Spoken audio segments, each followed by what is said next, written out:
Yo, get him with the titty hitty, son! Damn!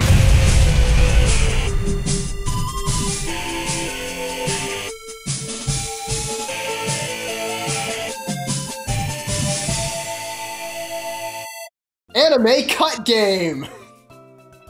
I'm just fed up with my lighting situation, that's why I'm down here. Granblue Fantasy Versus is the newest fighter out of Arc System Works. They made the Guilty Gear. They made the Blazblue. They made the Dragon Ball FighterZ. And now they're out here converting abusive gacha phone games into competent and visually appealing fighters, and man, you love to see it happen. Now look, we hate scores at the KBash show, always have, always will. Numbers don't mean a goddamn thing, and you better believe I bought 6 out of 10s and enjoyed them more and more frequently than a big handful of hard 10s. So just listen close and think for yourself. It's a 2D fighter, of course, but more than that, it's a beginner's fighter that's looking like it has loads of room to grow competitively. It's not some shallow piece of trash and just as competent as many other games in the genre. Are fighting games worth their asking price? No! Just kidding, it depends. If you're one of those people who collect images in Smash Bros, then this game is absolutely for you. If you're one of those people who grind online games, this game is also for you. If you hate anime art, fantasy settings, having to learn anything on your own, and online play, hey great, see you next time, this ain't your gig, but buck up champ, I'm sure you'll come around someday, and please don't leave a comment about your tastes, cause no one cares. Okay, so I got some anger to work through. Let's talk. I honestly hate the state of fighting games as a genre. Hands down, it's my favorite. I'm almost exclusively a fighting game buyer when it comes to new releases. But mostly everyone I know in real life hates 2D fighters. And when I bring them up, it's the same shit. I'm not competitive.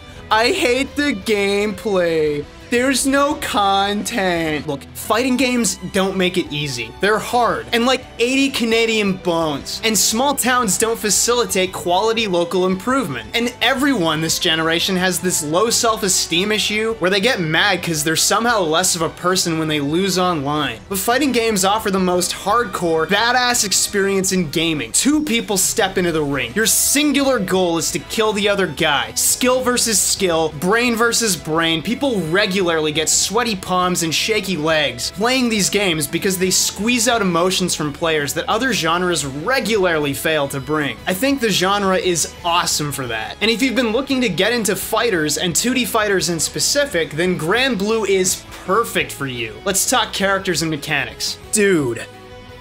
Holy crap! So Granblue has 11 fighters. The content fiend says, hey, this sucks, that's kind of insultingly low for fighters nowadays. The competitive fiend is probably saying, hell yeah, fewer matchups and fewer main character crises. I'm somewhere in between. I play Smash and I've dropped every main I've picked up. With 70-some fighters, I just can't make the choice. Still, 11 is really low, and launching with a DLC pass with day 1 DLC is normally what I'd call a scumbag practice. But with the weird launch windows across the regions and the uncompromising price, I'm thinking it's because they feared the game would fail in every region other than Asia. Not that that's an excuse. Either way, I love the designs. Most of them feel unique enough as individual characters and as archetypes of said characters to earn exploration. You got the fundamentals characters, the rushdown characters, the setup characters, the keep away, the grappler, you get the picture. There's something for everybody, but more specifically, just pick Gran, Catalina, or Percival if you want all the tools you need to learn the game. Projectiles, invincible reversals, and attacks with mobility. These are fundamental and will save you from too many growing pains. Movement is super important in these games, and in ArcSys games in particular. Often they'll include air dashes or, in DBZ, a literal fly at the enemy button. Granblue took the slower approach, and I'm so happy it did. Your walk speed is super slow, which isn't uncommon, but you've got to rely more on the inbuilt mobility of your attacks and strategic running and jumping. The game isn't some thumb destroyer with endless air dashes or some hyper beatdown affair. Characters are adequately aggressive with large hitboxes, built-in mobility, short but strong combos, at least for an ArcSys game, and a few extras. For one, some players have trouble blocking in these games because holding back is weird or something. Granblue added a block button I almost never use for the player who's used to holding down shield in Smash Bros, and I guess Soul Calibur purists. They tacked on a spot dodge ability and a little dash you can use to get behind people, so the button is fairly versatile and makes blocking cool, which is perfect. Oftentimes players refuse refuse to learn defense and get screwed for it. But this game makes it pretty appealing to learn defense. For anyone scared of inputs, there's a training mode right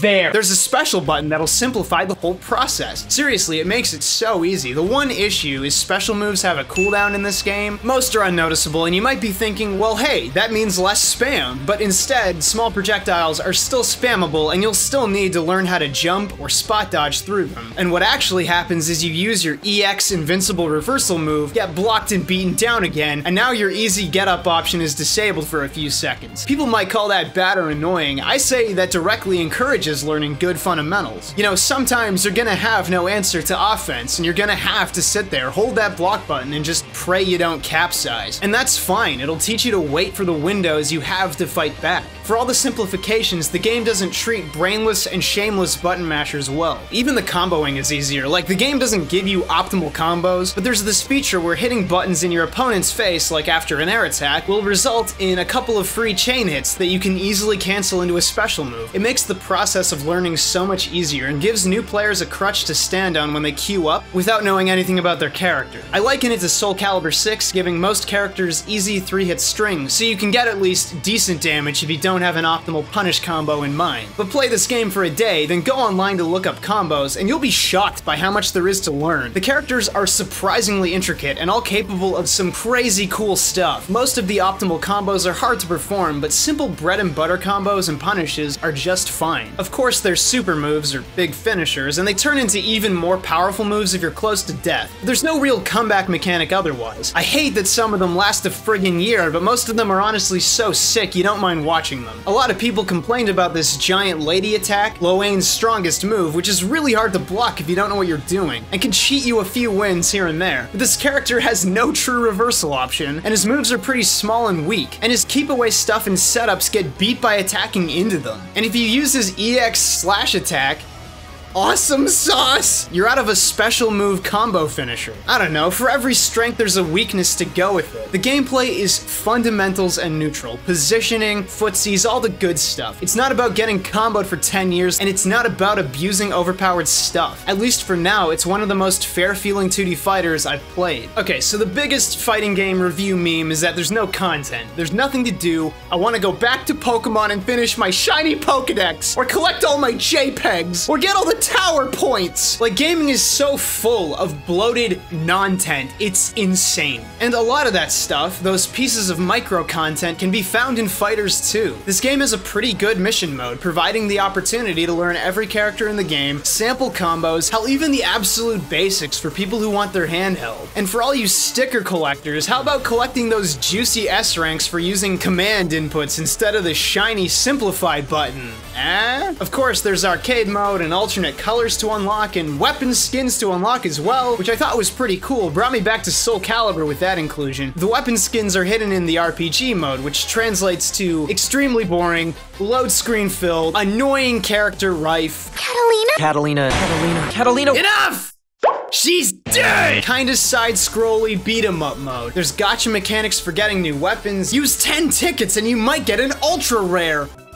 Wow. Look, the game mode has monsters that pose a potential threat and bosses that take more hits than a JoJo villain to kill and a whole lot of missions. I like that it teaches the buttons, but it won't actually teach you to play. The only real draw is being able to play local co-op against the bosses in some missions, at least for me. I'm sure the mode is worthy for those people who like collecting things and fiddling with numbers, but I've never needed the single-player stuff to sell me on a fighter anyway. It's a fighter. I want to fight people. I'm going to fight people. You can't stop me! What is this? So the game makes you wait to play ranked games with a number of placement matches. This doesn't impact the experience at all, I just wanted to highlight how unhelpful it is to not have players fight each other for placements. Instead, you fight really trashy NPCs. Counting how many skillful actions I take in these games is not a good indicator of how good I am at the game.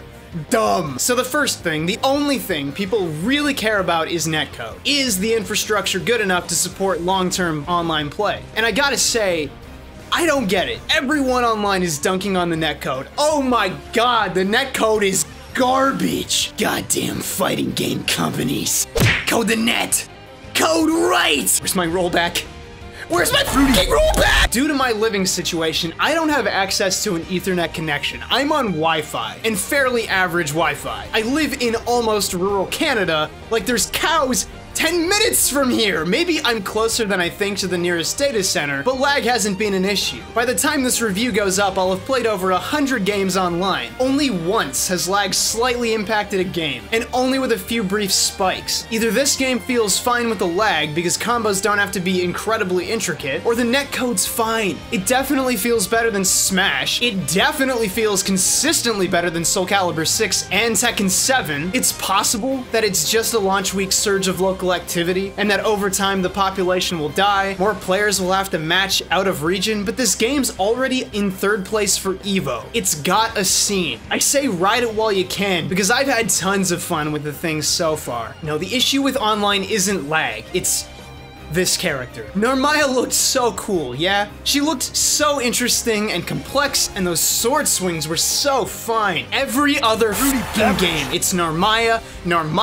Gran, Narmaya, everyone whined about Loane. Had to play him myself to see him online. There's so many weebs playing Japanese language only Narmaya. You're outing yourselves before the great anime cleansing. Conceal your power level! But it doesn't matter how many of them there are, because I got my boy. This game, man, the joy of picking your main character and running into some fly-by-night, character hopping, waifu simping, milk monster maiming, Surrender to the inferno.